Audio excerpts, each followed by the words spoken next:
what were some of the specific either moves your staff or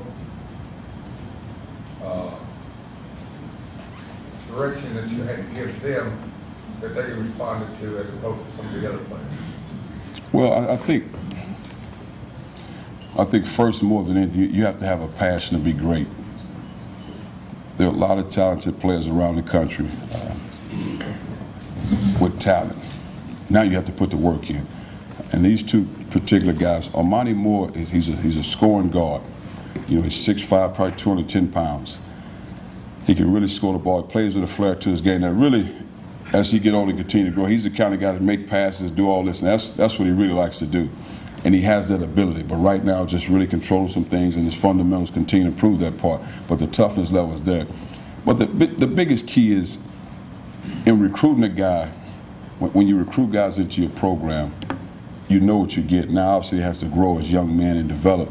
So I knew what those guys had into him. Now, here's a case of Derek Reese, and that's why, you know, before I came here, I never understood when there was so much made about a guy's 3-star, 4-star, 5-star. I never really heard until I got here of what that meant. I recruited guys at Purdue, Etwan Moore, Robbie Humble, Juwan Johnson, you name guys that are pros.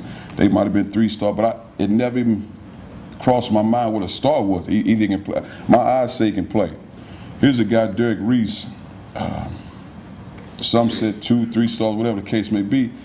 Now here's a guy NBA scouts calling on as we speak, because he's 6'8", can make shots and he's mobile.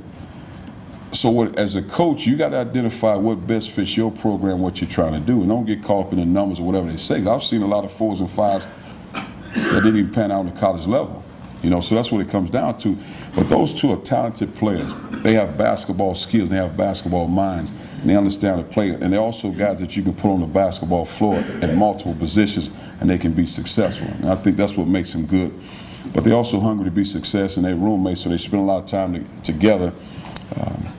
And they want to be great players, and they see an opportunity. And my thing is, any freshman coming into our program, he has every right to play. I'm not one of those guys that say, well, he's a senior, he gets the first opportunity. You come in as a freshman, you beat him out, you beat him out.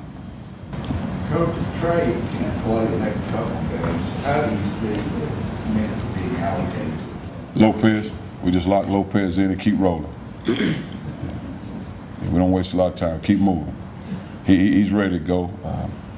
He does a great job out there. He runs the team. He pushes that ball. He presses the ball.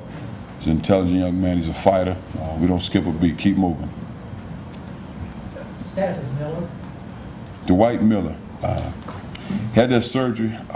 Still down.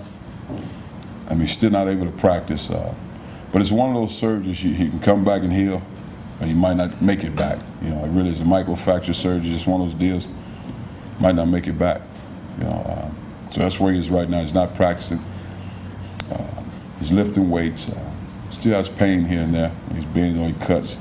You know, he hasn't been on the floor yet. What's the status of Edwards, the junior college transfer? He's doing well. You know, it's just one of those things. Great question. You know, just before, I think after last night's game, after the Alabama game, Quinn Chivas and DeMontre Evans, two guys that are really working hard in practice. DeMontre is a good shooter. Quinn Chivas is a tough kid, good shooter, and they haven't played in a while. And like I told the guys, the toughest thing to do is not play those guys, because they bring their hard hat to practice.